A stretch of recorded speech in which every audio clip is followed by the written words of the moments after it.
Share my screen. And, all right, down there. And play.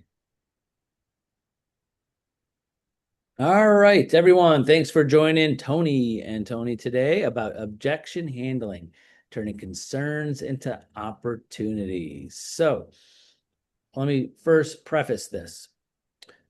Objection handling, negotiations. Yes, there's lots of similar questions, but we're going to go into some things. It's a lot of situational things of the objections because there's so many layers to an objection of commissions, buying, selling. There's so many different things, but you want to make sure, all of our agents consult with me, brainstorm with me. When you have an objection, just why I'm like 1 minute late to this was helping an agent have some objection handling with their buyer that wants the seller to pay 4% commission on $100,000 house, and how to overcome the objection of why they only want to pay 1.5%.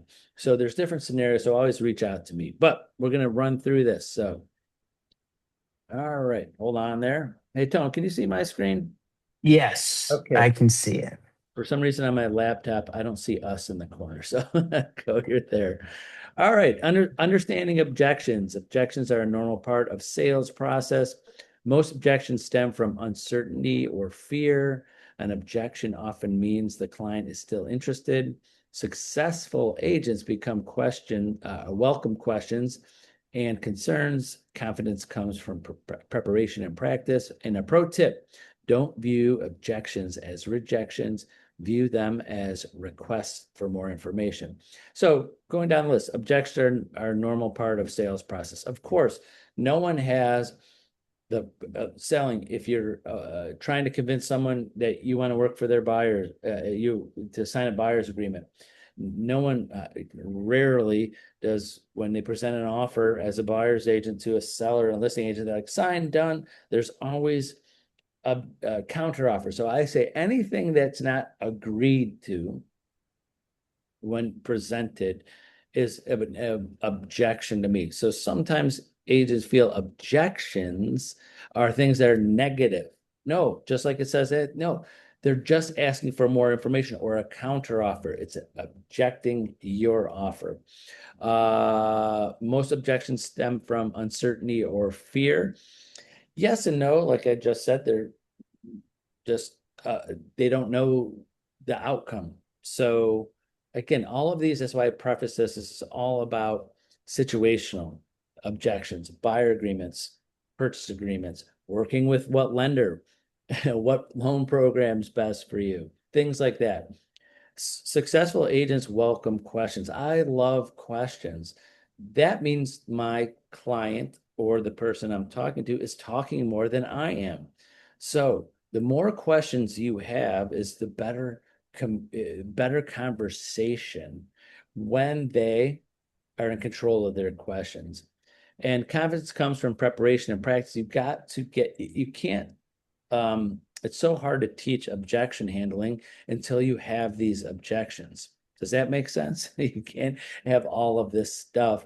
You can't teach all of this, every question someone's going to ask, every objection, and you have to practice. And it's hard to practice and role play this with someone that's not the real objection. They're just saying words. So this is a lot of on the job training for a lot of people. So you have any insight to this, Tone? I think you're exactly right. Objections are opportunities. It's an opportunity to communicate your value, to educate the client. Uh, uh, Objections stem from feelings and the feeling of uncertainty of the outcome, like you said. And we said a few sessions ago, we're not door openers. You're not door openers. What are we selling? We're selling outcomes. An objection is just a very easy way to get there. Imagine talking to someone with no questions, no objections, nothing. It sounds great, but it's a lot harder to build value in those kinds of situations. Exactly. No, and then here are four steps objection handling process. And of course, that's the first one. What does the first one say? My screen is blocked, that first line. What Listen without interrupting. There you go. I line right through it is where I click. Acknowledge and validate the concern, ask questions to understand the real issue, provide a solution or explanation, confirm the objection has been addressed. I'm going to take a step back for a second. In real estate, the hard part, when someone is buying something that they buy often, they really know the value. They really know the salesperson. I'm not even using any example, but when someone buys a house or goes through a lender once, more than once in a lifetime, but they don't always know what they should know because they haven't done it in a while or ever before. So it's hard for us as realtors to paint that picture. Example, like what's the, just like Tony mentioned, a door opener. A lot of buyers don't understand all the processes in the buying. And if you don't tell them or show them a list, these are all the things that I'm going to do for you as a buyer. And this is all the things that you should be looking for in an agent thing. If you just talk, sometimes you have to have a list. So the objection handling, just getting the client and presenting offers, objection handling with the sellers and how much you want to work with the sellers, and work and make a deal happen with your buyers and lenders. And I'll give kudos to lenders. And Antonio will chime in on this. Is Oh my God, so many times agents and buyers go, "Oh, I thought the value of a lender is the rate they give me." No, get a fair rate, get a marketable rate, but getting the cheapest rate is not your goal. Is to make sure they're give a reputable company, fair company. And so as agents, sometimes our agents call me, call Tony, call it's like my agent's going to pick, I get this objection almost once every other day. This online company, abc.com, that's some rate that no one else can get. And they're like, why don't I just go there? Like there's so much more in lending to get your deal done. So yeah, chime in on objection handling of why I shouldn't just ask lenders, what's your rate, and hang up the phone. Jump in, Tony. Right. It's the exact same reason why, y- how you would handle the question, what about the 10 other agents that called me, and what I say in terms of rate, and I'm sure you could figure out how to apply this to your guys' side of things, is are you looking for the best rate or your rate? Right. And most people just say the best rate. Lots of times we're shedding light on, it's not rate is a tool. It's something that goes into the cost of a loan and into the strategy of it. It is not the only thing. It's not the driving factor of what's going on there. If you're looking for the best rate, there's 10,000 mortgage companies out there. You got to call all of them. And by the time you're calling all of them, you get to the bottom of a list, someone else has a lower rate than that. So, just shopping around searching for the best rate and getting all these different pitches or value propositions from lenders, it convolutes the process. And same Right. thing about why they would be going to multiple different agents. What are you going to do for me? What are you going to do for me? It creates more anxiety. So you Exactly. want to So bust those myths. You want to manage those emotions. right. So this is it is that uh ask question, understand the real issues. Like, what's the real issue of what if you're a buyer looking for a lender, you're a seller that is negotiating the price of their house, you're trying to get a listing, what are their real issues, and understanding why they're not picking you as their listing agent, buyer's agent, lender, whatever, and provide solutions and explanations of why you feel it's best. I promise you that is that most agents that do a lot of business and are successful agents have a circle of lenders and title companies and everything that they use or approve with them, not just one or two, maybe 10, but they don't risk their time and they don't want to risk their buyers or sellers' time with things with unknowns, if that makes sense. So hopefully that made a little sense on why, Mhm. objection handling and picking lenders and things like that. Handling price objections. Sellers may want a higher listing price. Buyers may feel homes are overpriced. Use market data and comparable sales. Focus on facts instead of opinions. Explain the consequences of unrealistic pricing. Let the market data do the talking whenever possible rather than arguing your position. So list price. Oh, I love this. This is great. It is that number one, when you give someone a comparative market analysis on their house, and again, this is a whole nother video, a whole different training, so I won't spend an hour on the right price of the house. But if someone's high, explain there is a time and money chart. The higher your price, the longer it might take to sell. Every house will eventually sell. It's just what price. It might take a day, it might take a month, it might take a year, it might take 10 years. Someone might want to try to sell their house and they're way overpriced. Well, if you don't sell it, whoever owns it after you will sell, if that makes a little sense. So every house will sell. It's just what price. Always refer to the market. I don't set your price to your house. The market says this is what your house is worth. And these are the comparables.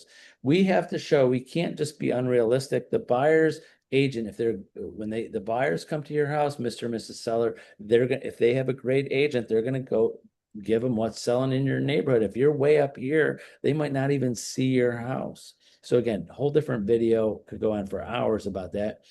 Focus on facts, explain the consequences of unreal pricing. Like if you price too high, you'll be on too long, miss out on buyers, things like that. But I promise we'll do a video on CMAs more in depth. But you got to be ready with objections with that. And again, let the market data show. These are what's on the market. This is what's pending. This is what's sitting on the market for 6 months, and this is your price, things like that.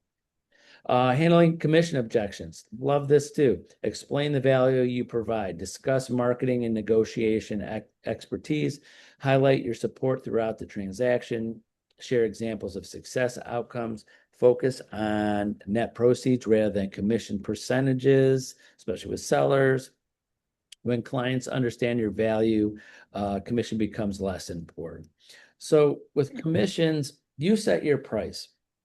You get to decide what you want to charge for your time and your expertise and all the things you're going to do. You better have a list, like I said earlier, in writing, in your presentation, even if it's a buyer or even if it's a seller, of all the things you're going to do to to pay for that. You can't just talk it out. They're not going to remember. You got to have a bullet point list, especially if they're interviewing other agents, of all the things you're going to do, and share testimonials and successes and why you're going to be the best agent for them. I always say to myself as a broker and owner, personally, I gave up personal sales because I help all my agents every day sell those. But if some family member or friend says, please, Tony, begging me, I start showing me houses, I promise you I'll be the most expensive agent on the market because of my expertise. They won't want me, so expensive because if you want me and I got to give up my time to helping my agent. So that's why I personal I don't have much business because I go tell people that call me, like, you got to pick another agent. But Right. I think, go oh, ahead. sorry to cut you off. No, but Commissions nowadays would be the closest relatable thing to rates for lenders. Uh, what's happened in recent years, commission has been the big the big right. What do talk you of the town for everyone. Same with rates. I say a lot of the time to a lot of agents, a lot of loan officers, we're fighting against the news, at this point. So again, myth busting. I think the pro tip, the understand when they understand your value, that's the biggest thing. I have very little people in my buyer consultation ask me what the rate is going to be. I walk them through a breakdown, uh, and the rate is on there, but they never ask about it. They never call it out because we go over what's, been important to them, how much they can afford, how much it's going to cost them each month, and what it's going to cost them right now at the closing table. All the other numbers, interest rate, APR, and all that stuff, that factors into those three numbers. But what people are really emotional about is which of these homes online can I actually look up? What is it going to cost me? Did I save up enough, or what can I do if I don't? That's those are the big things. Rate, we don't pay rates, we pay payments. I've said that before. The same school of thought I think could go with commissions. Right. No, it happens all the time. I have agents that say, "What should I charge?" And I say this every day, like, because sometimes they look to me as the broker, like, "Can you set my price for me?" I'm like, "Well, this is what most agents are charging me. What's your time into it? If someone is buying a $150,000 house and you've been working with them for 6 months and you're on the 200th showing and you wrote 10 offers on other properties that didn't go through, your commission could be whatever. It could be, what's all your time worth. And again, like the agent I was just talking to just before this is like, well, hey, well, how about, what are most agents charging? And I said, well, some charge 10%, like 10%. I'm like, yeah, well, I had an agent the other day buying their client was buying a $30,000 house and their minimum is $3,000. That's 10%. They're charging them 10% just for the buyer's side because that's what their time is worth. And I've had other agents come to me, Tony, that I'm showing a $1.5 million house and they want to write tonight. And I just showed them one house. I'm like, well, 1.5%. Like, wow, 1.5%. I'm like, yeah, that's, over $20,000 in commission, for showing one house. So you get we're really stuck on percentages and not value for the money on that. Okay, Mm, we want to think about it. Love this too. Oh, love all of them. Talk calm and professional. Ask what specifically they need to consider. Identify any remaining concerns. Provide additional information if needed. Schedule a specific follow-up time. And then pro tip, what specifically would you like to think about? Often uncovers a true objection. So example, I'll just stick with this because I go 20 different examples. Listing presentation. This is like sales of all sales is just like one, you want all the decision makers there. Two, before you get into a listing presentation, you ask them, hey, by the time I come out to your home and give you my listing presentation, will you be in a position to make a decision at that point if you want to work with me? Not that you have to work with me, but if you want to work with me, if I give you what you need and tell you all the great things and we have a great connection, would you want to list your house today? Reason is because they might say, no, I want you to do a listing presentation, but I don't want to sell my house for a month. So when do you want to sell your house? So again, these are questions to ask. What are your concerns? What are the things that are stopping you from signing, wanting to put your house on the market tomorrow? So again, I'm just going over generalities in this, but these are all specific situations where you call me and we'll go over, okay, this is the seller's needs and wants. This is what they call, this is how they connected with you. This is when they want to sell. These are the most important things. So it's all very specific to that. mm. Anything? I wanted to point just a tiny thing out Yeah, about the we want to think about it because I think that is very different than the other two. Uh, those other two you can handle with numbers. You can throw numbers at them. You can talk logic. You can, provide clarity on, what the actual situation is, what the market's actually like. But when someone says we want to think about it, that's coming from emotions. I think that's where a lot of salespeople fall apart, and uncovering that actual objection. yeah. That's pretty much the only way to Right. handle it at that point because it's stemming from emotion. So you want to handle it, the exact same way, but like you said, just with more care because it's coming from anxiety. Right. Well, that's why I brought up the listing for most important because that's one that's specific to timing. Obviously, if a buyer calls you, I want to start looking for houses now, and because I want to buy a house soon, they're making the decision. They're calling. I want to start looking for houses. Most sellers sometimes they're researching now. They're looking. They're interviewing. It might be a couple months before they decide to sell. So asking those questions, and same with Tony and lending. Someone said, I want to get pre-approved. Like, well, when are you looking to buy? Are you looking now? Like, I want to buy a house in the next month. Great. Or no, I just want to see what I'm pre-approved with. We're going to start looking in a month or two, so obviously with lending, it's a little bit different, but with us, do you want to start looking for houses right now? Or do you want to start selling your house right now? If that makes a little sense there. Mm. Building confidence in objection handling. Practice common objections regularly. Role play with other agents or friends, family, broker, manager. Prepare scripts and responses. Learn from past client interactions. Focus on helping, not selling. Pro tip: confidence comes from repetition. The more objections you handle, the easier they become. So we have great new AI technology now with our new system.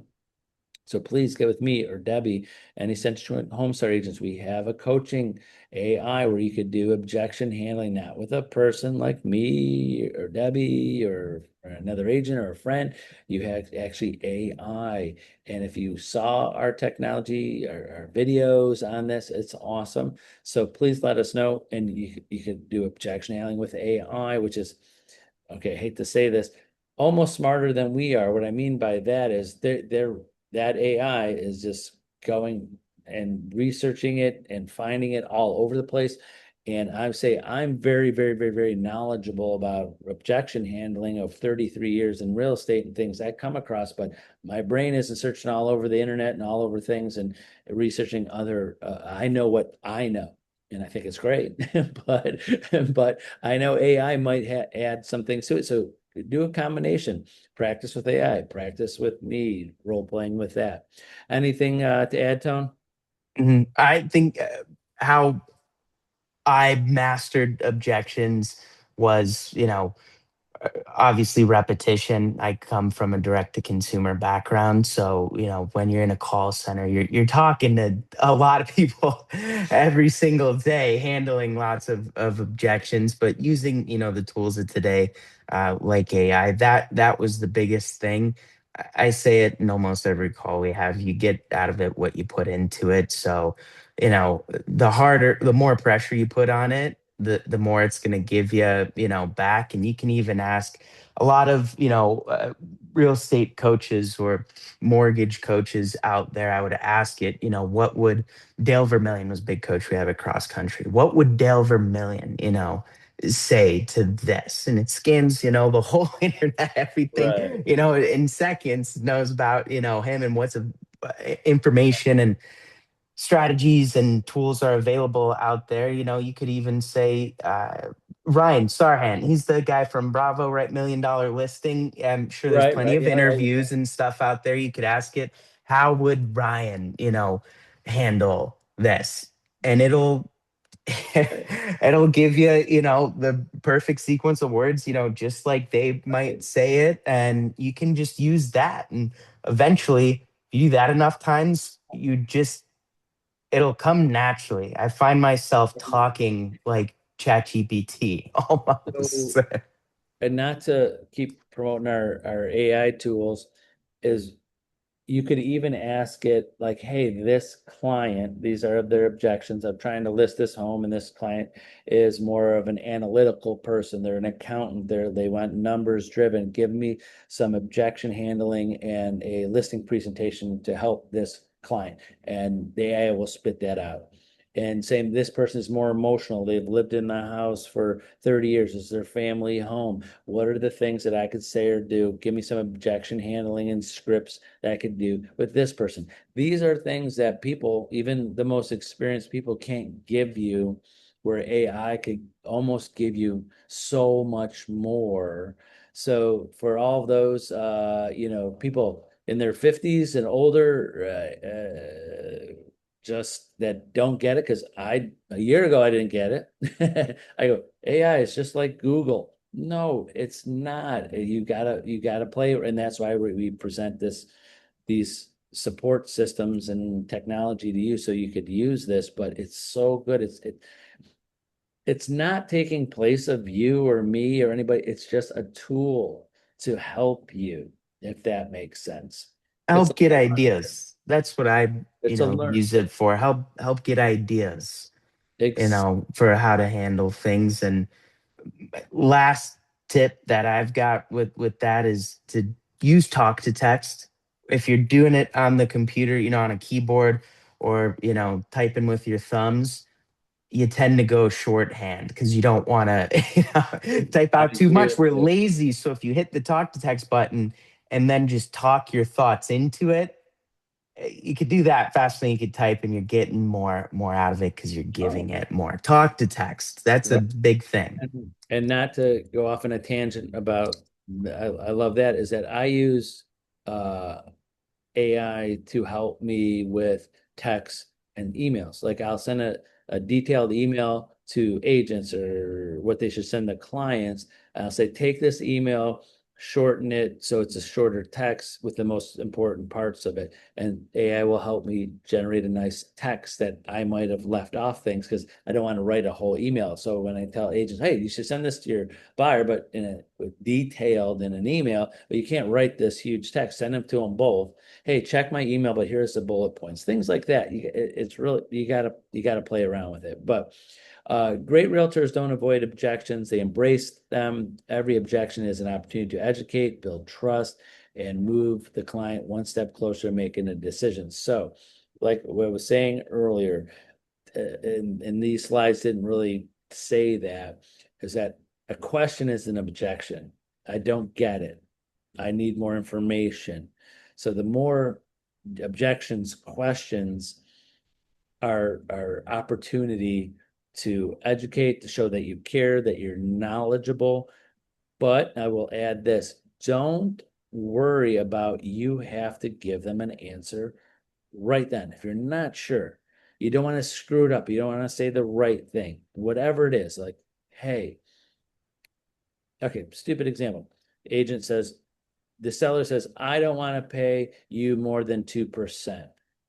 If you're a listing agent, you're going in, I don't want to pay you more than 2%. Well, great. Let me check with my broker on that. Can I get back to you on that? Let me see what we can do to help you, but can I get back to you tomorrow? Gives you time to step back. You could call me, go back to them. I discussed with my broker. This is the stuff we are. We could go back and come up with that. No, we're still at the 3%. Or how about 2.5%? How about you? So it gives you some time. So sometimes agents feel like they have to handle the objection, the question immediately, right there. Let me see what I could do. Let me get all the right answer. Let me get a complete, detailed answer for you. So, and you can even say things like this. I already know the answer. I could answer your question, whatever that question is. But can I do a little more research on it? Let me talk to my broker. Let me talk to my managers, and I'll get back to you because I want a complete answer. I want to give you the best answer that I can, whatever the answer is. So, so many agents think they have to be all knowing and handle every rejection. And the faster they give a response means that the better they're doing. That's not all the case. So, any closing thoughts, Tone? I think, yeah, give yourself time. If you don't know, or if you're flustered, that's when you go and use those tools. When you're on the phone in person, on the fly, it's text. You have a lot of time, but ask for that time. Uh, Let me go find out. That's when you talk what's going on in the Oh chat yeah, yeah, GPT, get your ask how to handle this, turn it into a text, and then fire that, text off. right. Easy peasy. Right, exactly. And also sometimes if you're in a meeting or a presentation with somebody and they keep on going on, you could do a hard stop. What I mean by that, like if you're having a conversation with somebody and you see the clock going, you're already on a half hour, like our calls here sometimes. Hey, I got another call here, but I'm gonna get back to all your questions. Mhm. Can we schedule time tomorrow morning or whatever? And then it gives you time back. So to do that research, role play, you don't want to, in business, you don't want to be that person that, man, I should have said that. Give her some time, figure it out, go back. You don't want to say something and go, man, I should have elaborated more. So hopefully that made some sense. So, well, Mhm. that's it for today. Remember, reach out to Tony or myself if you want any question on mortgages or mortgage related stuff. Call Tony. Me, I'm here for you if you need any role playing or script handling and all of that. So thanks for watching today and have a great day, everyone. Bye bye.